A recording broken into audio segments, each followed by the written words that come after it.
Інтэрн брэскай абласной бальніцы Настасья Солнцева заўсёды уяўляла сябе ў медыцынскім халаце, а ў выніку кожны дзень апранае ледзь не касцюм хімаховы. У такіх умовах асвойвае працу інфекцыяніста. Ураджэнка Баранавічаў скончыла Грудзенскі медуніверсітэт. Праўда, у студэнцкай літаратуры ні слова пра барацьбу з асоба небяспечным вірусам і пра тое, што працаваць прыйдзецца на два лагеры – чыстую і брудную зоны.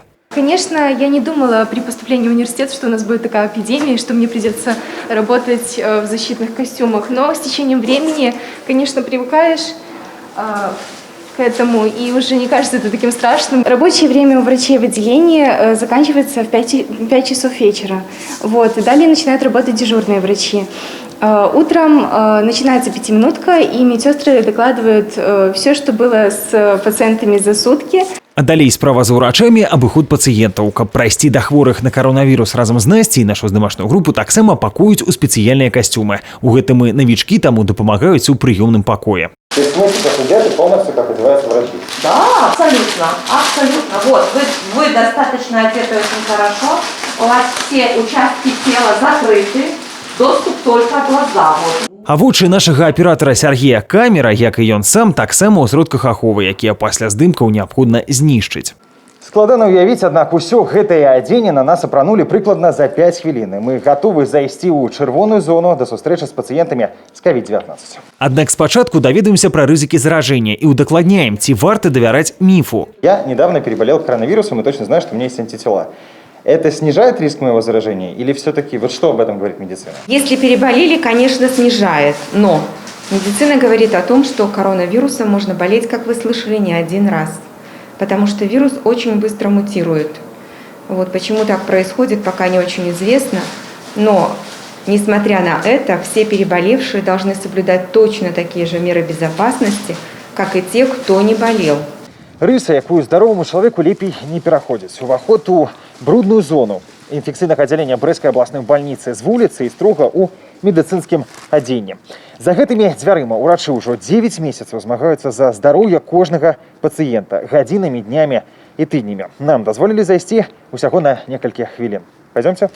У спецыяльных боксах па 2-3 пацыента. У абодвух інфекцыйных аддзяленнях Брэскай абласной 160 ложкаў, разгарнулі і дадатковыя. Урачы падчас візіту даведаюцца аб стане хворых, слухаюць лёгкія, мераюць ціск і правяраюць падачу кіслароду. У пациента на кислороде сатурация 99, отличная. Вот, давайте померим без кислорода, чтобы понять, как справляются сами легкие пациента без помощи дополнительных средств. Зараз Алексей Брамчук ужо рыхтуецца да хуткай выпіскі. Яго стан здароўя амаль поўнасцю паправілі за 10 дзён. Попал я сюда с двухсторонней пневмонией и выявленным коронавирусом. Температура была. Ну, сейчас обычно все прокапали, получили. Дышится легко, кашля нет. Спасибо всем. А вось Святлана Пуч з Малых Радваніш на лячэнне поступила нядаўна. 8 дзён пасля выяўлення ковіду провела дома, а далей... Но я не могла дышать, мне тяжело очень дышать было. Голова сильно болела, в горле там такой ком стоял. Скоро вызвали сюда, привезли его, начали девчатка нас спасать, капельницы ставлять, помощь, и стало легче уже.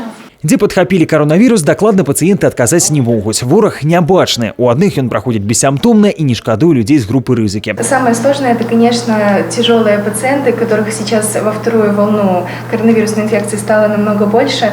Пациенты с сопутствующими заболеваниями, с ожирением, артериальной гипертензией, заболеваниями сердца, сахарным диабетом, которым бывает, что не удается помочь. За кожнага ўрачы змагаюцца часам з рызыкай для ўласнага здароўя і жыцця. Каб палегчыць работу медыкаў і паменшыць распаўсюджванне інфекцыі, у Брэскай вобласці ўведзены масачны рэжым ва ўсіх грамадскіх месцах. Асабліва шматлюдна ў часы піку ў грамадскім транспарце. Цяпер пры ўваходзе ў аўтобус ці тралейбус трэба памятаць не толькі пра аплату за праезд, а і пра ўласнае здароўе. Ці разумеюць гэта самі пасажыры, дакладна не тыя, хто ігнаруе правілы. Забыла одеть, уже пришли фотографировать. О, маска, говорю.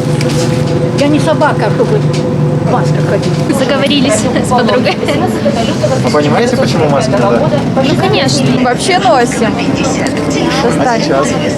Забыла. Где твоя маска? Я не знаю.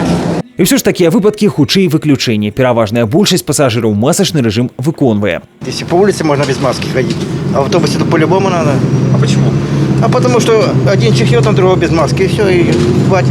такая эпидемия идет, надо себя беречь и других беречь. Канешне, маска не 100% ахова, але навошта павышаць рызыку заражэння, навошта ускладняць і без таго цяжкую працу ўрачоў. Мабыць, лепей глядзець на брудную зону з рэпартажаў журналістаў, чым на ўласныя вочы. Владзіслаў Бондар, Сергей Матвейчук, тэлерадыёкампанія «Брэст».